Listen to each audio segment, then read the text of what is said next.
Queremos hablar en el día de hoy, en este día del Señor, sobre el tema el precio de un alma. Señor, gracias te damos por esta privilegiada oportunidad de exponer tu palabra.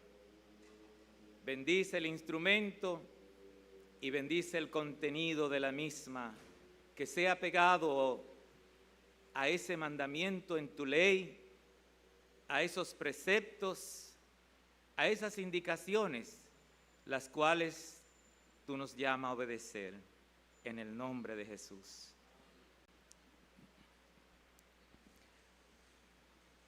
Raquel, esposa de Jacob, tiene complicaciones en su parto de su segundo hijo. Y ella se encuentra a punto de decir sus últimas palabras. Pero antes nos dice Génesis, capítulo 35, versículo 18, y al salírsele el alma, y dice entre paréntesis, pues murió, llamó el nombre de su hijo Benoni, que quiere decir hijo de mi tristeza. Mas su padre lo llamó Benjamín, o hijo de mi diestra. ¿Qué es el alma? Para filósofos como Sócrates, Platón, de manera especial para Sócrates, guardaba relación con el funcionamiento de los órganos en el cuerpo, lo que producían vida, y que sin cuerpo no había alma. Platón disentía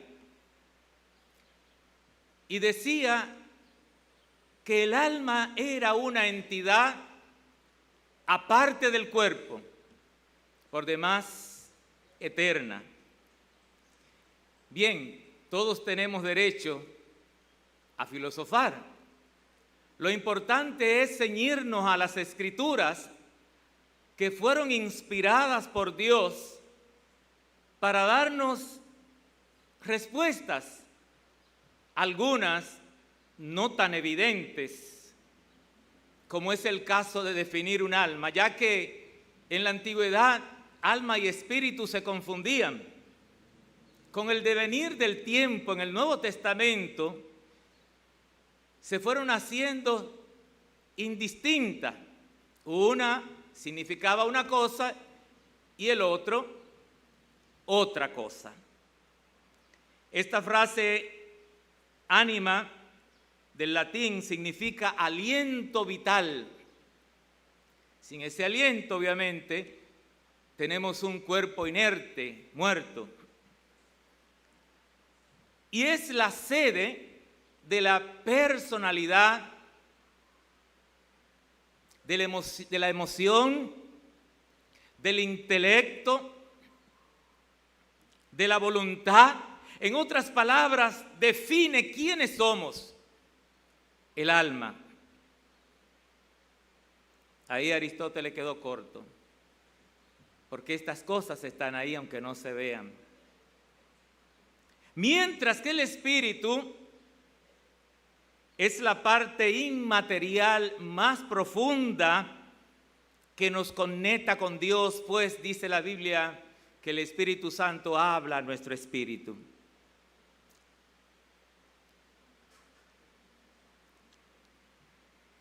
En otras palabras, está diciendo que el alma es nuestra vida psíquica. Ese es el alma, nuestras emociones, lo que sentimos, las pasiones que nos invaden. Y el espíritu es nuestra dimensión espiritual. Dice la Biblia que al final Jesús entregó el espíritu.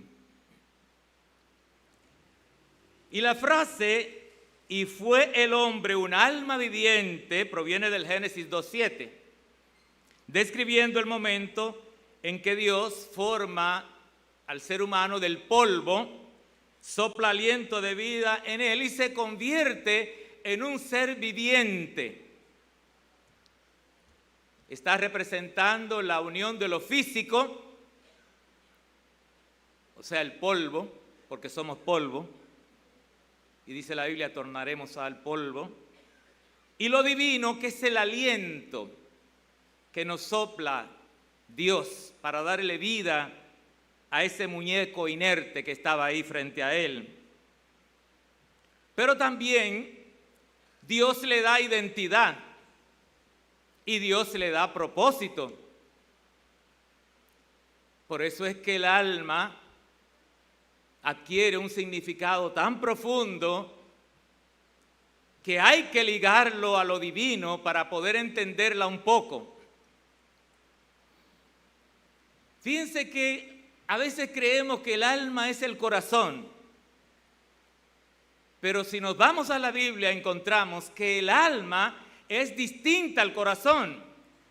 Dice Deuteronomio 36, para que ames a Jehová tu Dios con todo tu corazón y con toda tu alma. Ahí vemos que hay una diferencia. Pero también es diferente, mis amados, al espíritu humano. Primera Tesalonicenses 5:23. Y todo vuestro ser, espíritu, alma y cuerpo sea guardado, etcétera, etcétera. Algunos creen que el alma es la mente, pero no. Según las Escrituras hay una diferencia también. Mateo 22:37, Jesús le dijo, amarás al Señor tu Dios con todo tu corazón y con toda tu alma y con toda tu mente. La misma se puede perder y se puede salvar. Santiago 1:21, reciban con mansedumbre la palabra implantada, la cual puede salvar a vuestras almas. O sea que se pierde también, pero también se salva.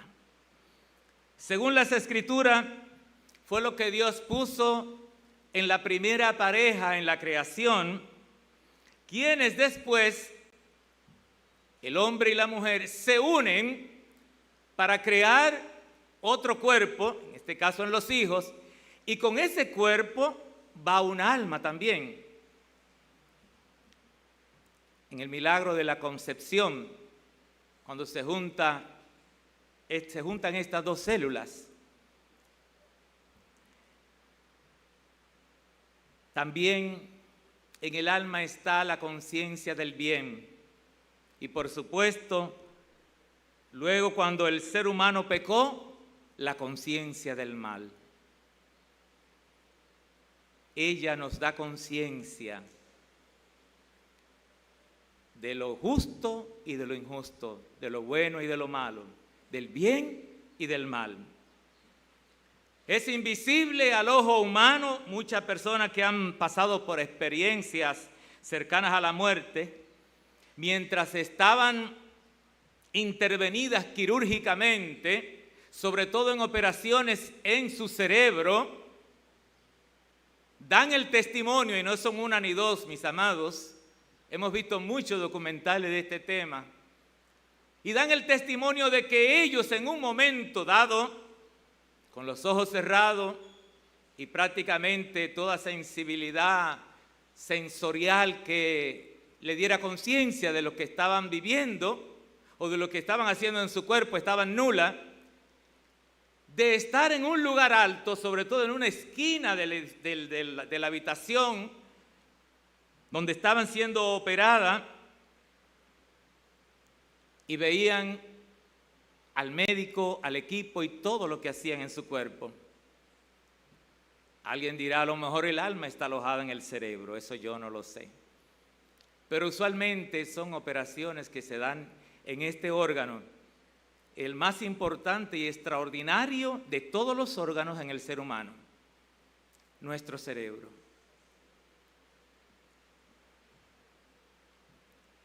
Como no son cosas demostradas científicamente, se quedan en una definición subjetiva. O sea que no se puede dar una respuesta objetiva de esto, porque son cosas que no se ven. Y la ciencia solamente mide lo que se ve, pero lo que no se ve no puede medirlo. Sin embargo, Dios en su palabra nos asegura que ella es tan real como nuestros cuerpos. Y los que no lo creen van a escuchar aquella frase lapidaria que se le dijo a un hombre que pensó que su mayor tesoro estaba bajo el sol, ignorando que hay otro tesoro, otra riqueza espiritual. Cuando le dijeron, necio, necia, esta noche vienen a pedirte tu alma. Y lo que has provisto, ¿de quién será? Así es el que hace para sí tesoro y no es rico para con Dios. El cuerpo, nos relata la Biblia, vuelve al polvo, pero el alma sobrevive a este.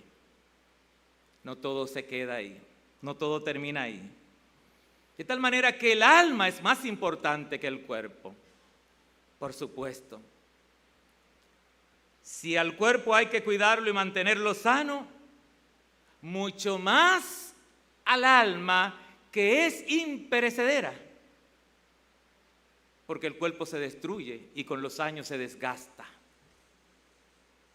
El versículo bíblico principal sobre el valor de un alma es Mateo 16, 26, que dice, porque ¿qué aprovechará el hombre si ganare todo el mundo y perdiere su alma? ¿O qué recompensa dará el hombre por su alma? Este pasaje destaca que el alma humana tiene un valor infinito e incalculable, superior a todas las riquezas materiales, por lo que se desvive la gente allá afuera, por lo que es su propósito de existencia, como que todo es conforme a lo que yo puedo poseer materialmente y que todo es simplemente lo que el ojo físico ve. Sin embargo, hay algo más allá que no se ve, pero que está ahí como el aire, que sin él morimos, por supuesto. Así que Jesús enseña que ni todo el oro del mundo equivale al valor de un alma. Quizá esto nos da un incentivo para saber lo que tenemos que hacer con esa gente que está ahí afuera, con un alma irredenta, que necesita salvación, necesita redención. Un alma preciosa que Dios puso en ellos, pero un alma que está muerta espiritualmente hablando. Porque el alma que peca es alma muerta, dice la Biblia. De aquí que el enemigo trata de comprársela a los hombres y a las mujeres, toda vez que no le pertenece, porque eso lo puso Dios ahí, eso no es de él. Y él lo crea a Dios para su gloria y para su honra. No obstante a esto, logró arrebatársela al ser humano en el paraíso. Sí, amados, y lo sigue haciendo hasta hoy. De ahí que cada paraíso que nos ofrece este mundo, hay una serpiente escondida. Cuidado con los paraísos, porque ahí hay muchos millones detrás del paraíso que le está construyendo la ciencia. ¿Quién está detrás de eso? Es lo importante, nunca lo olviden. los que están detrás de eso no tienen propósito bueno, de control como si fueran dioses. Y lo triste es que lo están logrando. Eso es lo más penoso. El primer Adán fue atacado en el huerto del Edén, pero viene el segundo Adán, un término que usan las Escrituras para definir a Jesús, le llama el segundo Adán, cuando es tentado, esta vez no en un jardín del Edén, no en un paraíso, sino en un desierto. El primero fue tentado en un jardín del Edén, en un lugar hermoso. Pero ahora este segundo, a diferencia del primero, está en un lugar que nadie quiere estar, porque ahí no hay nada, ni nadie, en un desierto. Y Satán busca de nuevo comprar su alma, como lo hizo con Adán, a través de sus ofertas. Solo que este segundo Adán venía a cumplir con la palabra de Dios y no a desobedecerla como hizo el primero. Y a quien nosotros tenemos que mirar para seguir, porque hay muchos que están todavía en el primer Adán. Nosotros tenemos que estar en el segundo Adán.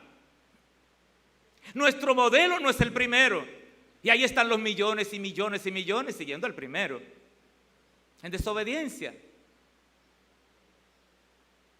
Tenemos otro Adán, Cristo, el segundo, dice la Biblia.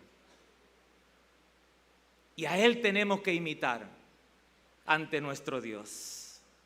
Hasta el sol de hoy continúan las ofertas para quienes hemos decidido seguir un término que usa la Biblia, al pastor de vuestras almas, al pastor de nuestras almas. ¿Qué te está ofreciendo a ti, a mí, querido amigo y hermano? Algunos la están vendiendo por nada, déjeme decirle. ¿Cómo se vende el alma por nada? El vivir mi propia vida. Así de sencillo. Hay muchos por ahí viviendo su propia vida, sin valorar que tienen un alma. Tienen la idea de Aristóteles que simple y sencillamente es un sinnúmero de funciones, de órganos en nosotros que nos dan la vida y ya. Esa es su filosofía, porque hay alguien a quien seguir. Por lo menos Platón tenía una idea bíblica de lo que era el alma. Otras formas u otras ofertas atractivas e irresistibles de cosas que mucho nos gustan, pero que como todas las cosas debajo de este sol tienen caducidad, temporalidad, son efímeras y pasajeras. ¿Qué es el detalle? Detrás de la gloria del mundo pasa. La belleza que tanto deslumbra pasa. Las riquezas terminan. Todo pasa. Todo termina. Mas el que hace la voluntad de Dios permanece para siempre. El mundo pasa y sus deseos.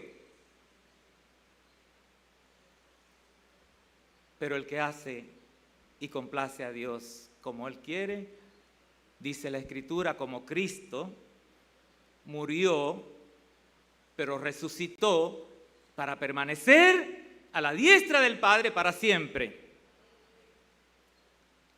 Y Él vino en nuestro cuerpo y esa es nuestra esperanza.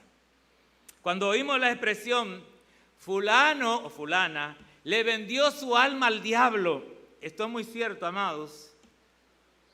Yo he visto el diablo darle muchas cosas a gente, mire, muchas cosas, este servidor, que a veces se me olvidan esas experiencias